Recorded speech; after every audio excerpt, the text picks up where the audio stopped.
Welcome everybody to another show, the UnKnown show number 34 with Kra-Z Wren-A.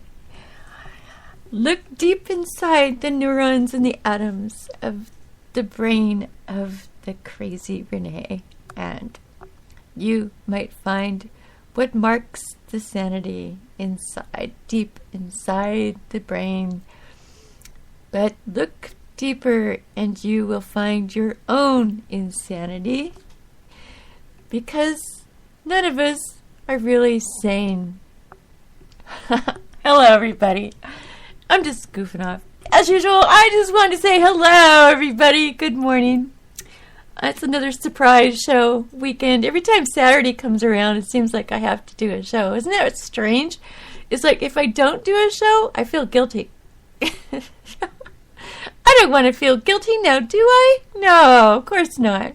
So, yeah, that song right just a few seconds ago, was called Rainbird by Going After Zen. And it reminds me a lot of Arizona. Arizona is a very, it's a place where there's a lot of Indian tribes. It's very tribal-ish, sort of. It's, it has some great sunsets, really red and orange and yellow, just scattered all over the sky. And there's a place called Sedona, Arizona, and I've been there, man, I don't even know how many times. Lots of times. There's a special place I go to. It's called Grasshopper Point. If anybody knows where Grasshopper Point is, it's right on the other side of that really cool looking bridge. And every time I go over the bridge, I have to sing the song by Led Zeppelin where he says, "Where's that confounded bridge?" And I always have to do that every time I go over the bridge. It's just like habit now. Anyway, Grasshopper Point. There's a place to park, and there's a whole bunch of rocks, big rocks and small rocks everywhere until you get to the river. You walk across all these rocks, this riverbed that there's no water in, and then it takes you to the river. And there's like a lot of places where people dive off the cliff there into the river, and sometimes they have a rope tied to a tree. It depends. I mean, one time they had one there for a long time, and the next time I went, it was broken. Somebody broke the whole tree, cracked the whole tree in half. And then the next time I went, there was a rope in another tree, I think, again. So that's fun, really. When you get up into a tree, climb just a few feet into the tree, and then you grab onto this big rope, and then you go swinging across the river like George of the Jungle. Like that movie with Brendan Fraser in it. That was funny. I have that movie. VCR. That's funny. Anyway, yeah, it was a cool movie. Anyways, back to what I was saying. You go swinging across that thing, and then, when you get to about the middle of the river, you can let go of the rope, and then you just fall into the river and splash, That is so much fun. I can't even tell you. I mean, this is what I used to do for fun. I don't sit around in a house reading books all day and thinking that's fun. I mean, yes, it's great to learn, I get on the internet now and research stuff and learn stuff all the time, but sometimes I had to take a break. Sometimes it's too much. I can't put too much into this brain. It's a very small brain, okay? It doesn't fit, okay? Seriously? It doesn't fit. It's like it wants to explode. You know what happens when I put too much in my brain?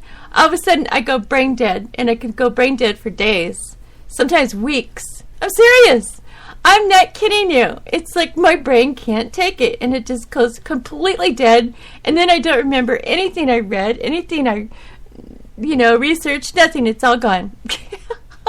So sometimes the people, or actually the body and the brain itself, sometimes it just needs a break, and it needs to relax and have some fun. And that's what I'm best at. I'm best at having fun. I like to have fun. Okay, let's go. Let's party. Let's hang out. That's me. I used to be a big partier, okay? Now you know the truth, okay? I used to be a big partier. In my 20s, that's all I ever did, party, party, party, party, party. I had lots of partying friends. And then one day I stopped drinking and smoking stuff and, all this other stuff. And all of a sudden, guess what? Nobody knocked on my door anymore. Well, where'd my friends go? I don't know. They all disappeared. So if you don't want your friends to disappear, don't tell them you just quit everything. Just don't tell them. Otherwise you're going to find out your friends are gone. And then you're sitting there all alone, all the time, alone. It's like really sad then. So you don't want to tell them anything. Just pretend like you're still getting high or whatever, mix a drink and make it look like it's a mixed drink when it's just soda pop. I don't know. Just I'm not telling you to go out there and lie, but it's no fun losing your friends either, so it kind of sucks. Well, that's my olden days, okay? That's what I used to do. Now I try to learn stuff now, but like I said, sometimes I just need a damn break from it all. Otherwise, I really totally go completely dead, brain dead. I did that probably about a month ago. Something happened to me, and I couldn't think at all. It's like totally gone. Zoom! Boink! Somebody just sucked all the information out of my brain and threw it in the toilet. Okay? Yes, they flushed it. They flushed my brain down the toilet. And it was like totally and completely air in there. Just air. Nothing else, just air. All the solids just went out my ears and into the toilet. It kind of drained out. But I know, anyway, I started getting back to the research and started looking around. And, oh, yeah, okay. I got it together again. Yay! So now I got some energy. Woohoo! Don't know what I'm going to do with it now because I got too much energy. Jeez, man. It's like weird. I was like taking vitamins and then I stopped taking